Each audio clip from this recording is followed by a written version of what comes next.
Howdy, folks. In this segment today, we're gonna do a continuation of the German Roach kitchen clean out.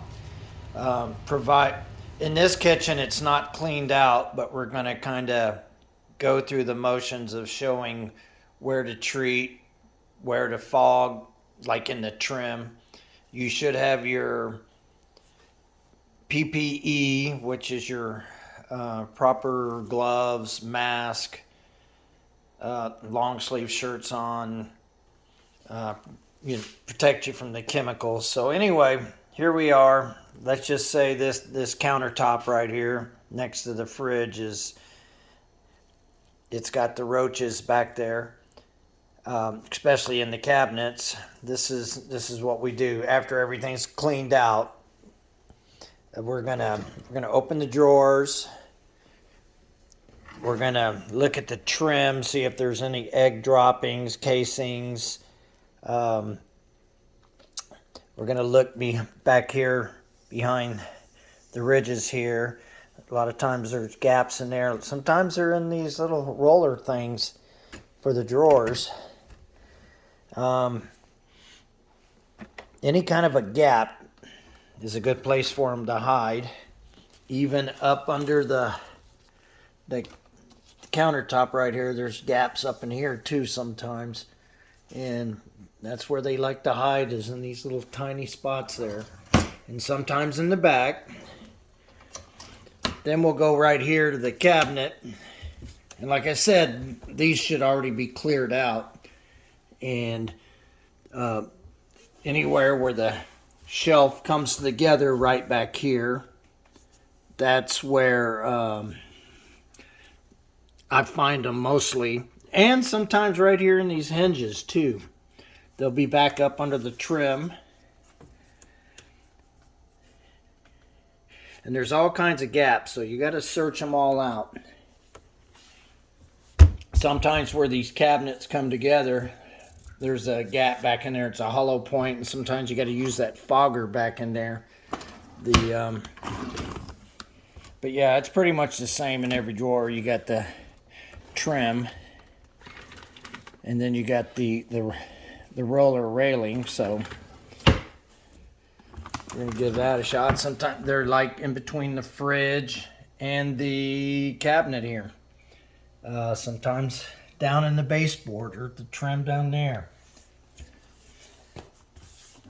Then if you still have like your coffee maker up there, sometimes they can be in the back of that. Maybe in a basket. Up in the shelves up here, they could be anywhere up there. Usually they're in the doors, like in these kind of cabinets. But every once in a while between the shelves.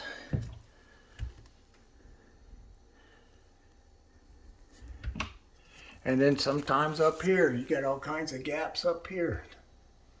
And you got to kind of just use your little fog spray and just shoot like a little mist in here. Like up in here, there's a good gap. And the same thing in the rest of the cabinets and the drawers. Sometimes they'll be in the light switches.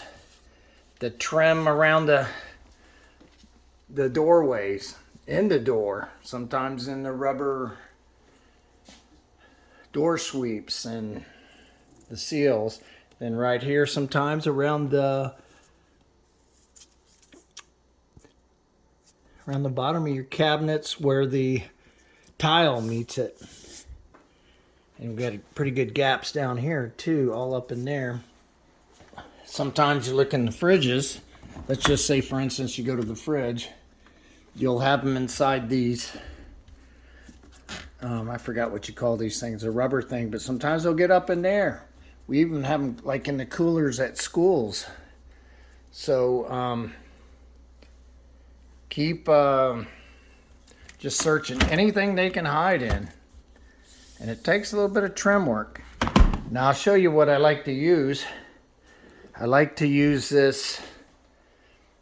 This is my little fogging agent with the crack and crevice tip. Read the label. Make sure you have your mask on because you don't want to breathe this stuff. It's deadly to fish, birds, rabbits, any kind of pet you got in the house. They should not be around. Read your label. It will tell you what to do. It'll kind of tell you how to, where to spray it too. It doesn't take a lot.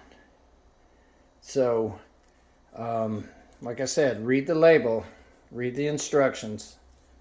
PT565 plus XLO. XLO stands for extra low odor. But you can smell it and you don't want to breathe it, like I said. So this will basically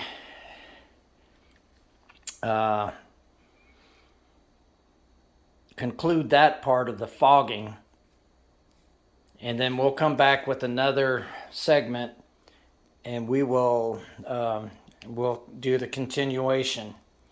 So hang in there. It's not complicated, it's just a little time consuming, but it's not that hard. And I'll show you the next step in the next video. So good seeing you. Thank you. Bye.